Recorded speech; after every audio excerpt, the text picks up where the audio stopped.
para kawargian Sayaga semua, kembali lagi berjumpa dengan saya, Dr. Anto, di Sayaga Hipnoterapi Video Podcast. Seperti biasa, saya tidak sendiri, saya ditemani oleh seorang psikolog klinis, yaitu Bu Widi. Pada kesempatan kali ini, kita ingin membahas tentang apakah semua anak bisa dilakukan hipnoterapi. Karena segmen kali ini kita akan menjawab beberapa pertanyaan yang berkaitan dengan hal tersebut. Nah, banyak pertanyaan yang datang ke kami, apakah anak saya bisa untuk dihipnoterapi untuk gangguan perilakunya, emosinya, dan masalah-masalah lainnya. Kali ini tentu saja, seperti yang saya sebutkan tadi, saya ditemani oleh seorang psikolog klinis yaitu Bu Widi yang banyak bergerak di bidang perkembangan anak. Nah, mari kita sapa beliau. Ya, Halo, selamat halo. malam. Iya, kembali berjumpa lagi ya Bu Widi ya. Oke. Oke, masih sehat Bu Widi? Alhamdulillah sehat. Alhamdulillah. Oke. Nah, begini Bu ya, jadi banyak pertanyaan yang datang ke kami tentang Mhm, apakah anak saya bisa dibantu untuk masalah emosional atau masalah perilakunya dengan mhm, hipnoterapi. Nah, secara umum sendiri, hipnoterapi mhm. untuk anak ini memang ada persyaratan tertentu atau bagaimana nih untuk seorang anak bisa dilakukan hipnoterapi? Baik, eee, kita, apa namanya, kita klasifikasikan dulu ya, Oke, ya. berapa usianya. Mhm. Kalau misalnya usianya masih, di bawah 12 tahun, biasanya itu saya lakukan, lebih kepada orang tuanya. Ya. Kenapa lebih kepada orang tuanya? Karena, anak-anak kan memang masih banyak, ada pengaruh dari orang tua ya, terutama pola asuhnya. Dan biasanya untuk anak-anak juga, kalau untuk hipnoterapi dilakukan hipnosis seperti yang dilakukan orang dewasa memang agak sulit. Tapi biasanya saya hanya ngajak ngobrol ya, tapi Mhm, ngobrol dengan, sesuai dengan, dunia mereka. mhm, Biasanya menggunakan misalnya, seperti kita memberikan eee afirmasi ya, afirmasi oke, positif iya. melalui cerita, melalui dia menggambar gitu biasanya. Nah itu, jadi beda ya hipnoterapi yang dilakukan anak-anak dengan dewasa. Memang bisa dilakukan tapi lebih banyak juga orang tuanya juga terlibat. Nah tapi kalau untuk orang tua ya yang anak-anak maaf, anak-anak yang usianya sudah remaja gitu, kita lihat Mmm, juga apakah memang orang tua juga perlu dilakukan terapi juga atau memang hanya anaknya saja. Tapi juga itu tetap ada syaratnya. Kalau misalnya dengan, anak-anak remaja, ya tentu, secara komunikasi ya dia lancar gitu kan. Terus kemudian secara, kognitifnya juga kan ya tidak terlalu rendah gitu. Jadi karena kalau misalnya ini kan agak susah juga ya kita lakukan mhm, hipnoterapi atau oke, hipnosis ya kepada mereka. Dan juga untuk remaja juga harus sudah mulai ada tujuan gitu. Apa yang mmm, ingin dirubah, apa yang merasa, di dalam dirinya itu merasa salah atau merasa tidak nyaman buat dia gitu. Nah itu mungkin, eee, yang akan dihipnosis atau dilakukan terapi seperti itu. Nah itu lebih banyak begitu sih, Dok.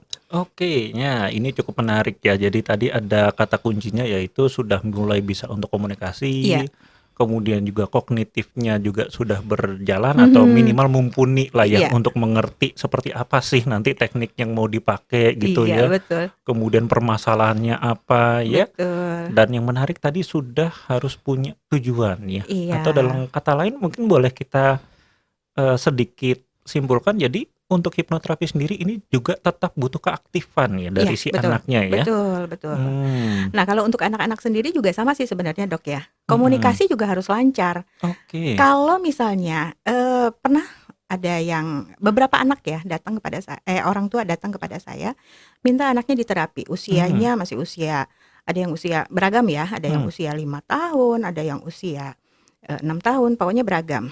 Dengan keluhan di awal katanya, eee, ini anaknya susah fokus mmm, di sekolah. Ketika saya observasi, ya bagaimana bisa fokus, karena ternyata diagnosanya juga misalnya autism. oke, Ya ya, tentu kan tidak bisa dilakukan hipnoterapi, tapi memang ada terapi khusus untuk anak-anak autis, mhm, gitu. Nah kemudian, ada juga pernah datang pada saya juga, dengan keluhan dia nggak mau datang ke sekolah, mmm, ya, usia 7 ya, ya, tahun, mmm.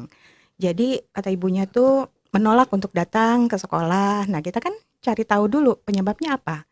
Pola asuh di rumah bagaimana. Nah, otomatis orang tuanya juga memang harus dirubah ya pola asuhnya. Kemudian jadi biasanya saya tanya cita-citanya apa gitu, dia gambar misalnya pengen jadi apa gitu misalnya kan. "Oh, saya ingin jadi dokter," katanya gitu Hmm, kan, "ingin jadi dokter." iya. "Oh, oke," gitu, "coba kamu gambar tentang apa, dokter," gitu kan, sosok dokter tuh seperti apa. Anak itu gambar dengan asiknya. Biasanya saya nanti tanya lagi gitu kan, "Kalau kamu sekolah," gitu kan, "bisa nggak jadi dokter?" "Bisa." "Kalau nggak sekolah, anak-anak yang nggak sekolah jadi apa?" Jadi misalnya, yang di jalan katanya jual Hmm, koran iya gitu, iya iya iya iya, coba betul. gambar gitu kan, dia Mhm. gambar dengan gambar dialah gitu kan. Nanti biasanya saya ajak ngobrol lagi, "Nih kalau misalnya, nggak mau sekolah, kamu bilang kan tadi jadi tukang koran," misalnya. Mmm, "Nah sekarang kita pura-puranya gitu kan, kamu sekarang jadi tukang koran, saya jadi dokter." Nah biasanya cerita kayak gitu anak-anak jadi mmm, misalnya saya bilang gitu kan temen, misalnya saya teman kamu, tapi teman kamu tuh yang jadi dokter, mmm, misalnya gitu kan, saya ajak iya. ngobrol, saya bilang gini, "Eh, kamu kenapa kok jadi tukang koran?" Gitu kan. Mmm, mhm mhm mhm. "Malu nggak, Pak?" "Ih, malu," gitu kan, biasanya gitu anaknya cerita. Nah, jadi kayak seperti kita bertukar peran, Mmm, tapi dengan cerita, lewat cerita, menggunakan gambar yang dia buat. Nah, biasanya itu akan berhasil, gitu. Jadi, ya artinya kan berarti mmm. kan anak juga harus ada secara kognitif ya, Iya dia iya juga iya. tidak Pahamlah ya, paham, oke, gitu. kemudian, komunikasi juga sama gitu Mmm, kan, lancar gitu. Nah, biasanya itu akan, lebih mudah. Lebih mudah. Tapi ya tetap saja, walaupun kita lakukan itu kan tetap ada pembiasaan dari orang tua. Jangan sampai mmm, anaknya juga yang malas-malas ya sudah diikutin gitu kan, malas sekolah ya sudah diikutin. Kebanyakan orang tua sekarang justru lebih banyak membiarkan anak. mmm, Pola asuh pola asuh itu tidak banyak diterapkan, takut katanya anaknya trauma. mmm. Karena, Nah, betul eee betul betul. Iya. itu, jadi pada akhirnya ya banyaklah kasus-kasus seperti itu. Jadi intinya adalah satu tadi, komunikasi, terus kemudian kemudian kemampuan kognitifnya juga Mmm, ya rata-rata ke atas gitu ya, jadi nggak nggak ini ya, dia paham lah gitu. mmm. Nah, kalau untuk yang remaja tadi dia sudah punya tujuan dan juga tanggung jawab, dia harus seperti apa, mau bagaimana gitu, tapi dia sendiri tidak bisa atau butuh bantuan ya, untuk menyelesaikan permasalahan mereka. Oke, nah ini jadi menarik sekali ya. Jadi pertama adalah kita membagi berdasarkan umur dulu ya. Mhm Ketika mhm. dia masih terlalu kecil, apalagi masih dalam istilahnya perawatan Mhm atau perhatian penuh dari mhm. orang tuanya, maka ya kita juga harus mengevaluasi ya dari orang tuanya ya. Iya, betul. Sedangkan begitu dia masuk remaja, nah ini ketika dia sudah punya kemandirian, nah baru kita memang Mhm. lebih fokus Iya, untuk hipnoterapi itu bisa dilakukan terhadap dia langsung ya. betul.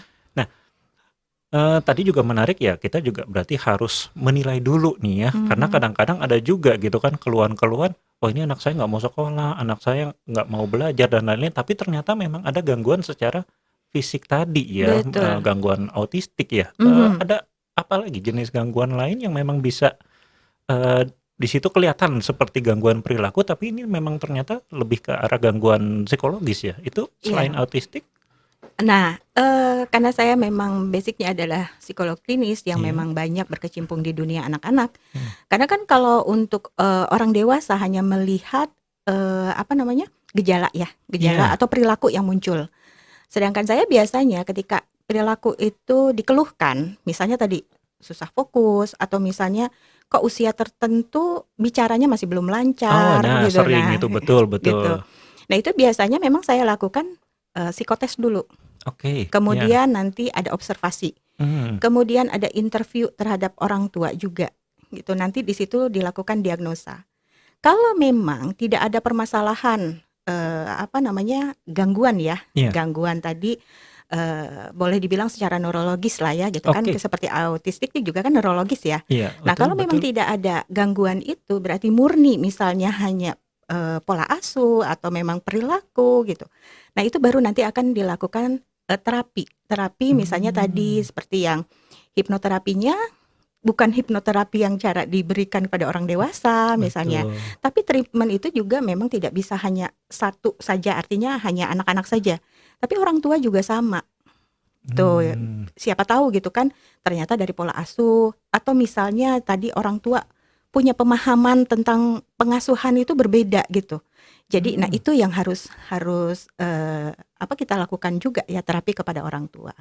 Oke, nah ini jadi memang bahwa orang tua ini juga berperan sangat penting ya kalau kita Betul. mau bicara hipnoterapi terhadap anak, maka tadi ya memang betul bahwa anak tersebut juga harus dinilai, Mhm. namun penilaiannya tidak selalu ya istilahnya mah kita bebankan sepenuhnya ya kepada Iya, betul. anak-anak ya, apalagi itu tadi dia masih dalam perhatian penuh Betul. dari orang tua ya. Jadi orang tua ya kita juga harus istilahnya mah legowo ya atau menerima ya Iya, bahwa iya. ya dalam dunia perkembangan psikologis orang tua juga sangat berperan terhadap perkembangan dari si anak itu ya. Iya, betul. Ya. Jadi kembali lagi penilaian ini tentunya ya harus dilakukan secara profesional ya Bu ya tadi ya minimal Iya. untuk membedakan dulu nih ini Mhm. anak memang gangguan perilaku secara Mhm. mental emosional atau tadi gejala gangguan perilaku akibat neurologis ya Iya, atau kalau betul. dalam bahasa saya mungkin organik Oh ya. iya, betul. Ya. Nah, berarti ini harus dilakukan pengetesan itu dulu ya. Iya, betul kalau untuk Oke. anak-anak gitu. Karena, ya tadi, jangan sampai kita salah penanganan Ya, nah betul. gitu. Ya, Jadi ya. memang harus tepat. Karena ya tadi, secara fisik mungkin tidak ada masalah ya, Hmm. artinya tidak ada kecacatan secara fisik. Tapi mungkin ada permasalahan gitu tadi ya yang, Hmm. saya bilang secara neurologisnya gitu kan, Ya. ada permasalahan untuk anak-anak tertentu yang memang, kalau misalnya di sekolah biasanya keluhannya dari sekolah ya, yang tadi susah fokus atau misalnya tidak bisa berinteraksi sosial gitu, atau mungkin punya emosi yang meledak-ledak di usia misalnya 7 tahun kok seperti Hmm. anak usia 3 tahun ya, kalau misalnya Ya. ingin sesuatu tuh nangisnya berlebihan gitu, misalnya Hmm. seperti itu. Nah ini ada apa? Jadi kita nggak yang langsung, oh ditangani langsung gitu kan. Jadi memang harus ada beberapa rangkaian tes yang harus dilakukan kalau untuk Hmm. anak-anak, tapi kalau untuk remaja ke dewasa udah beda lagi. Hmm. Mereka kan hanya cukup ditanya apa yang ingin dibantu, sesuatu yang misalnya dia tidak nyaman atau Hmm. memang ada yang salah, merasa salah gitu dalam dirinya gitu kan. Nah, itu kita langsung lakukan aja penanganan hipnoterapi tadi dengan melakukan teknik hipnosis ya. Tapi kalau Ya. untuk anak-anak udah beda lagi. Oke ya. Ya, jadi kurang lebih seperti itu ya. Mhm.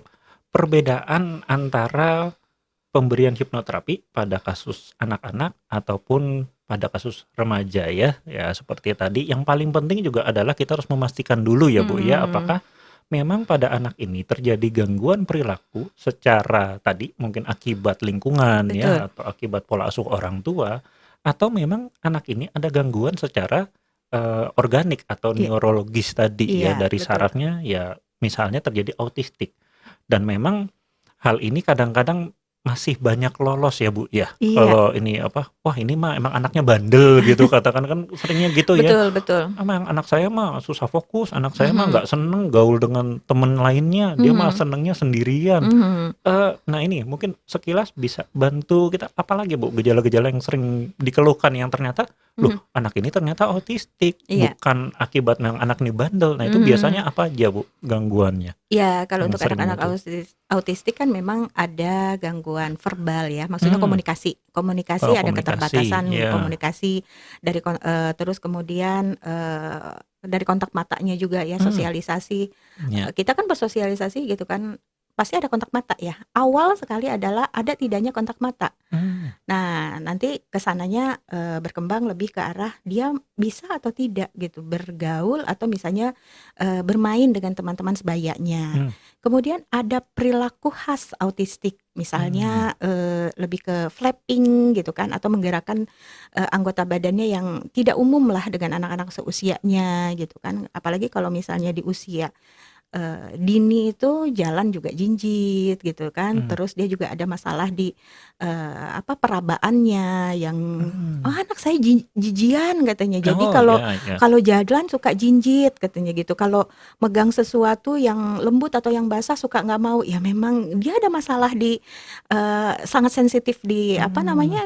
perabaannya, dan juga sensitif juga di sensori pendengarannya. Mmm. Itu jadi kadang-kadang ada suara tertentu juga, akan sangat terganggu, gitu. Nah itu juga, masalah tadi perilaku ya, masalah perilaku.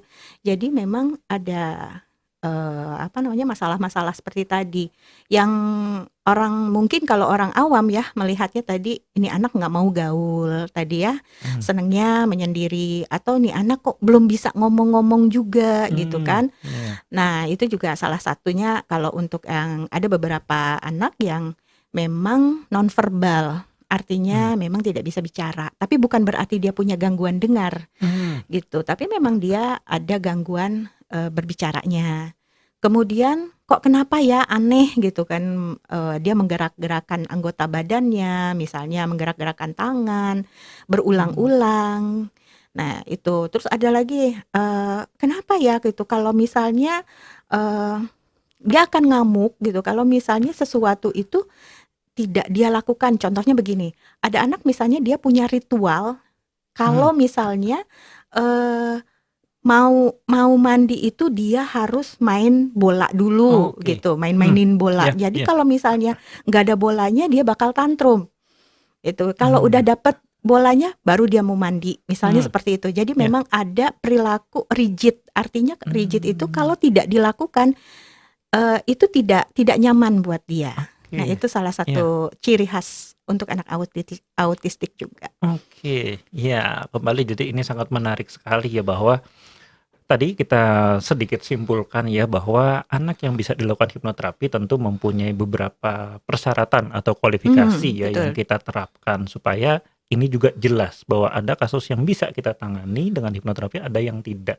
Nah, salah satunya ya tadi pembagiannya pertama berdasarkan usia ya. Iya, Kalau betul. dia masih dalam perhatian penuh orang tua, ya maka kita juga harus libatkan orang tua ya di Betul. dalamnya ya, berbeda dengan hipnoterapi pada remaja, di mana di sini dia sudah punya kemandirian ya. Iya.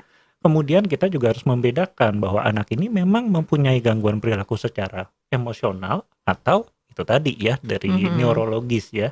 Dan tanda-tandanya tadi mungkin kita semua tadi sudah dengar ya dari ahlinya Mhm. langsung bahwa ya ada permasalahan verbal, Iya. ada gangguan kontak mata, kemudian ada perilaku khas autistik. Nah, jadi tidak selalu ya anak bandel itu atas keinginannya sendiri ya. Betul. Nah, ini kita juga harus hati-hati, jangan sampai nanti anak bandel dibawa ke orang pintar minta disembur gitu ya. Wah, ini mah kerasukan gitu ya. Iya iya Ya, iya, betul. jadi banyak sekali hal. Nah, sekarang Mhm. sebagai penutup nih, jadi sebetulnya nah pesan apa yang ingin disampaikan Bu Widi Mhm. untuk orang tua yang mungkin merasa bahwa, "Wah, iya ya setelah mendengar ini kok rasa-rasanya perilaku-perilaku tersebut ada nih atau saya temukan nih pada anak saya." Nah, gimana nih? Apa kalau telat gimana gitu atau nah, Mhm. mungkin ada Ya, yang disampaikan, Bu? Ya. sebenarnya sih, tidak ada kata terlambat, Nah, karena oke. kalau memang dia baru paham sekarang dan anaknya misalnya sudah usia 7 atau 8 tahun ke atas gitu kan, tidak ada kata terlambat. Tetap ketika misalnya sudah menyadari bahwa ada sesuatu yang berbeda dengan anak-anak seusianya, harus langsung cepat-cepat konsultasikan kepada Oke. ahlinya, Iya. kepada psikolog perkembangan anak, atau mungkin kepada dokter, konsultan anak. Ke dokter Oke. anak, Iya. terus, jangan ditunda lagi. Nah, Mmm. hanya saja memang kebanyakan ya, Dok, ketika usia dini, orang tua kalau misalnya sudah dapat diagnosa dari satu Mmm. ahli, dia jadi kayak shopping ini, psikolog atau dokter. Oh, Dia pindah pindah-pindah. Iya, lagi, oke. untuk jangan-jangan nanti berubah diagnosanya. Mmm. Iya iya iya. Sedangkan waktu itu kan terus berjalan, Mmm. anak harus cepat-cepat kan ditangani. Jadi, kalau memang sudah menyadari sedini mungkin, harus cepat-cepat langsung ditangani, itu. Oke, terima kasih Bu Widi, jadi sangat menarik.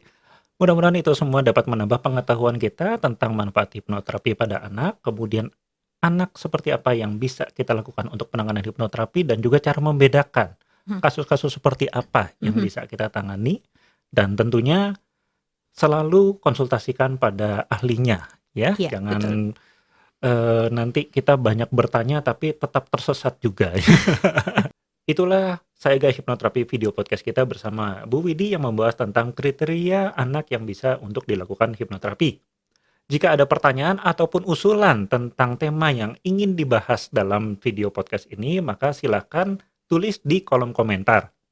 Dan jika Anda ingin memesan untuk layanan konsultasi atau jadwal layanan, maka bisa untuk dilihat di www.hipnoterapibandung.com. Terima kasih, dari saya sekian. Saya Dr. Anto dan Bu Widi undur diri. Salam.